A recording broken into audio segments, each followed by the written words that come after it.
Hatiku mulai tak tenang. Fokusku tidak lagi pada Safa. Ada rasa takut jika Bang Aldi mengetahui perbuatan istrinya yang pasti akan menimbulkan pertengkaran di antara mereka. Namun, tidak aku pungkiri jika ada keinginan agar Bang Aldi mempergoki mereka, agar dia tahu istrinya itu tidak sebaik yang abangku pikirkan. Mama, Cafa mau bobok lagi. Sentuhan tangan Safa di paha menyadarkan aku dari lamunan, dari kemungkinan yang akan terjadi hari ini. Aku membawa Safa ke tempat tidurnya, membaringkan tubuh kecil itu, lalu menepuk-nepuk bokongnya sebagai penghantar tidur. Tidak berapa lama kemudian, putriku sudah terlelap lagi, dan kini pikiranku kembali pada Bang Aldi dan Kak Rindu. Entah apa yang ada di dalam pikiran kakak iparku itu hingga dengan tega menyelingkuhi abangku. Padahal Bang Aldi sangat setia dan sayang pada Kak Rindu. Alina, aku terperanjat saat pundakku diusap dari belakang. Ternyata Bang Aldi yang datang. Ia tersenyum lalu menyimpan kantong plastik di ujung ranjang putriku. Kamu kenapa melamun? Abang ucap salam kok enggak dijawab, ujarnya menatapku lekat. Tidak ada bang, aku hanya sedang memandangi wajah Safa, kataku gugup. Apa dia demam lagi? Bang Aldi melewatiku yang berdiri di samping ranjang Safa. Kemudian tangan itu menyentuh kening putriku. Tidak bang, hanya tadi dia sempat rewel minta pulang, hingga akhirnya kembali tidur. Mungkin dia jenuh ya. Biasanya main lari-larian ke sana kemari. Sekarang harus diam di satu ruangan. Aku mengangguk pelan. Bang Aldi sudah sampai duluan di sini. Apa tadi dia tidak melihat istrinya yang masuk ke ruangan dokter kandungan? Oh, mungkin abangku tidak melewati ruangan itu sewaktu berjalan kemari. Bang Aldi duduk di sofa, sedangkan aku membereskan mainan Safa yang masih berserakan di lantai. Rindu kemana Al? Kok gak ada di sini? Aku mendongak melihat wajah itu. Dia menanyakan istrinya yang mungkin sudah pergi sedari dia berangkat ke kantor. Tapi lihatlah di sini, sudah tidak ada Kak Rindu. Haruskah aku mengatakan jika Kak Rindu belum datang ke sini? Atau mengatakan jika istrinya itu sedang dengan pria lain? Kak Rindu, aku di sini bang. Tatapanku beralih pada daun pintu yang terbuka dengan wanita yang masuk bersama seorang pria di belakangnya. Aku meneguk ludah dengan kasar. Bisa-bisanya dia membawa laki-laki itu datang ke sini. Hai sayang, dari mana? Kok bisa sama Damar? Tanya Bang Aldi pada istrinya.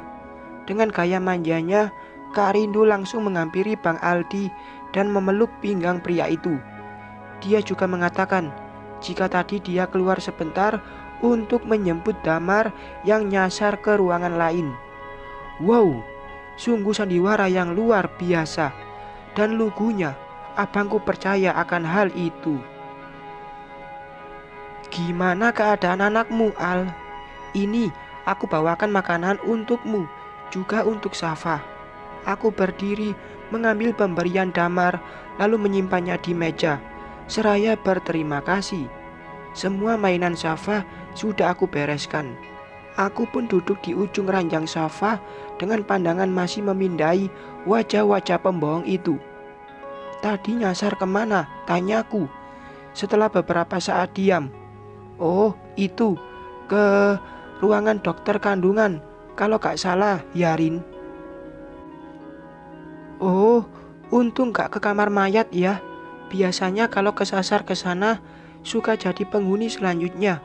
Ujarku membuat Damar meneguk ludahnya dengan kasar. Terlihat dari jakunnya yang bergerak naik turun. Sedangkan Kak Rindu, dia hanya tersenyum penuh kepalsuan, seperti yang tidak terjadi apa-apa. Kak Rindu dan Damar, juga Bang Aldi, terlihat dalam obrolan yang terlihat menyenangkan. Tidak ada nampak keduanya ada hubungan gelap. Jika sedang di depan abangku itu, harus aku acungi jempol untuk akting para pendosa itu. Kak, gak ada niatan untuk ikut program hamil gitu? Atau ya seperti memeriksakan kesuburan kalian? Maaf ya, aku bukannya lancang, tapi mumpung kalian masih muda, siapa tahu dengan ikut program hamil, Abang dan Kak Rindu bisa segera dikasih momongan. Suami istri itu saling pandang, lalu Bang Aldi tersenyum seraya merangkul bahu istrinya itu. Di sini aku meremas jari-jari tanganku karena takut kakakku akan tersinggung. Alhamdulillah, sudah Al. Abang dan Rindu sudah memeriksakan kesuburan kami dan alhamdulillahnya baik-baik saja. Kami juga sudah ikut program hamil kok, ucap Bang Aldi tanpa melepaskan tangan dari pundak istrinya. Ah, syukurlah, ujarku hambar. Berada dalam satu ruangan bersama para pembohong itu membuatku harus pintar mengatur kata. Aku tidak ingin ada kecurigaan dari Kak Rindu jika aku telah mengetahui kebusukan dia. Terlebih, bukti yang kupunya belum begitu kuat untuk membongkar perselingkuhan mereka. Kamu gak kerja, Dam? Kini pertanyaanku mengarah pada pria yang duduk di sofa tunggal. Tidak, Al. Untuk hari ini aku jadwalkan untuk menemani kamu di sini. Ah, manis sekali. Terima kasih sudah mau menjenguk Safa. Tapi tidak usahlah sampai ditemani di sini. Soalnya sudah banyak sekali yang menemani. Gak apa-apa, biar rame kan. Aku hanya terkekeh hambar menanggapi ucapan Damar. Sama sekali tidak tertarik dengan caranya menarik perhatianku. Yang ada, aku benci pada dia yang sudah menjadi duri dalam rumah tangga abangku. Kesalahan juga tidak hanya terletak pada Damar, tapi juga pada Kak Rindu yang tidak puas dengan satu pria. Aku kira perselingkuhan hanya terjadi pada pria, tapi kali ini aku menjadi saksi jika wanita pun bisa melakukan kebodohan itu, mengkhianati pria setia dengan alasan cinta. 2 malam Safa dirawat di rumah sakit. Hari ini putriku sudah dibolehkan pulang. Raut senang terpancar dari gadisku yang sedari tadi terus menebar senyum. Apalagi saat suster membuka jarum infus dari punggung tangannya. Ia terus berceloteh ingin segera pulang dan bermain sepeda lagi. Mau pulang, Safa? Tanya papa seraya menggendong putriku. Safa mengangguk. Rambutnya yang dikuncir satu membuat pipinya terlihat lebih bulat, meskipun sedikit mengempis karena sakit kemarin. Sudah beres semuanya, Al? Tanya mama padaku yang tengah mengemas barang bawaan. Sudah, Ma. Yuk pulang sekarang. Mama mengangguk.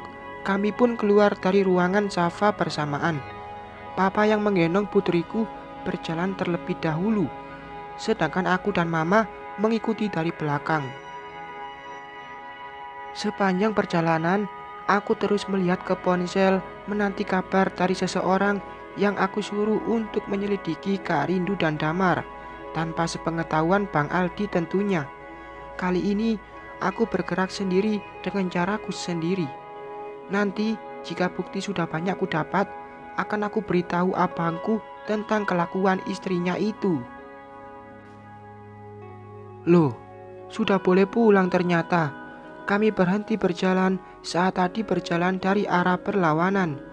Iya, alhamdulillah Safa sudah sembuh, tutur Mama menjawab pertanyaan Adi. Adi yang berniat untuk menjenguk Safa pun pada akhirnya ikut pulang bersama kami.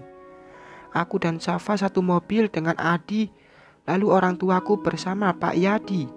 Tidak banyak yang kami bicarakan selama perjalanan. Adi tahu jika saat ini aku sedang tidak baik-baik saja, bukan karena masalah pribadi, tapi masalah Bang Aldi. Aku sudah mencari tahu untuk apa kakak iparmu ke dokter kandungan waktu itu, cetus Adi membuatku menoleh ke arahnya. Untuk apa? Untuk mengecek IUD di rahimnya. Kebetulan Dokter yang menangani dia adalah kerabatku. IUD. Aku mengulang kata inti yang diucapkan Adi. Ini luar biasa mengagetkan. Jadi Kak Rindu bukan tidak bisa hamil, tapi sengaja dibuat tidak hamil dengan cara memasang IUD di rahimnya. Astaga, bagaimana perasaan Bang Aldi saat tahu tentang ini? Kata dokter yang menangani Rindu, dia sudah lama melakukan itu. Sudah 3-4 tahun ke belakang. Dadaku seperti dihantam batu besar mendengar penjelasan Adi. Demi Tuhan, aku benar-benar tidak menyangka Kak Rindu senekat itu. Aku kira Kak Rindu datang menemui dokter kandungan untuk memeriksakan kehamilan. Nyatanya, untuk menunda kehamilan. Ah, bukan menunda, lebih tepatnya tidak ingin hamil. Gimana dengan orang suruhanmu yang mengikuti aktivitas kedua orang itu? Tanya Adi. Memang hanya Adi yang tahu tentang masalah ini. Aku percaya dia akan bisa membantuku untuk membongkar kebusukan Kak Rindu. Belum ada kabar. Aku sedang menunggu. Beberapa saat perjalanan kami sudah sampai di rumah. Bi Narsi menyambut kedatangan kami dengan langsung menggendong putriku dan membawanya bermain. Safa yang memang sudah sangat rindu dengan rumah langsung naik sepeda dan bermain dengan senangnya. Aku menitipkan Safa pada mama dan papa, serta Adi yang duduk bertiga di ruang tengah. Sementara aku memutuskan untuk membersihkan tubuh yang terasa lengket. Saat kaki ini hendak melangkah ke kamar mandi, ponselku berbunyi. Sepertinya ada pesan yang masuk dan aku segera mengeceknya. Hotel Mawar Putih, tulis isi pesan dengan disertai foto. Ada lebih dari 10 foto yang masuk ke ponselku, dan itu semua tentang dia. Kak Rindu dan Damar, tidak ada lagi hubungan pertemanan. Yang aku lihat dari foto-foto tersebut, yang ada seperti sepasang kekasih yang tengah dimabuk cinta, merangkul, memeluk, mencium, bahkan saling. Membuatku jijik melihatnya, seperti binatang. Bahkan mereka melakukan itu di lobi hotel yang masih mungkin bisa dilihat orang lain. Satu video yang dikirimkan orang suruhanku memperkuat bukti jika mereka memang sudah melakukan hubungan dengan sangat jauh. Astagfirullah, liriku tak kuasa melanjutkan bagaimana aksi panas keduanya. Masih dengan handuk yang tersampir di pundak, aku turun ke bawah untuk menemui kedua orang tuaku. Satu persatu anak tangga aku lewati dengan kaki, berlari kecil untuk segera sampai ke ruang tengah. Mah, aku tidak meneruskan kata-kataku saat aku sadari ada Bang Aldi yang kini bersama mereka. Tidak mungkin aku memperlihatkan kebusukan istrinya sekarang juga. Aku memutar otak, berpikir keras mencari cara untuk bisa membuka kedok Kak Rindu. Apa, Al? Belum mandi? Ujar mama yang melihatku masih berantakan. Ini mah, Alina punya ide. Ide apa? Mandi dulu, baru ngobrol. Dasar jorok, seloro abangku. Aku tidak mengindahkan ucapannya. Mataku sedikit berembun melihat wajah tampan yang selalu ada dalam setiap susah dan sedihku, membelaku menjadi pahlawan ketika papa mengusirku kala itu. Ini Bang, aku punya ide buat merayakan kesembuhan Safa.